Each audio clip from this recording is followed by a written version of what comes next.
सुरू झालं. तुम्ही बोला काय झालं, तसंच बोला. काय झालं होतं काही?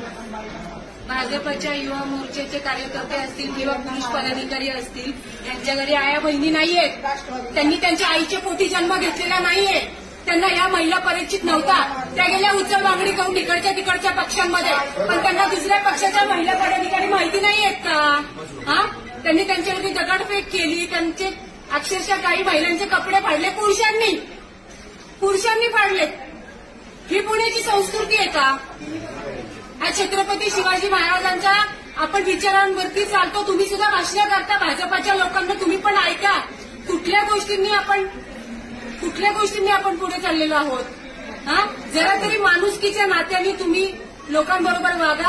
आज पोलीस प्रशासनाला या सगळ्या गोष्टी माहिती असून सुद्धा त्यांनी दखल घेतलेली नाही. त्यांच्यावरती गुन्हे दाखल झाले पाहिजेत.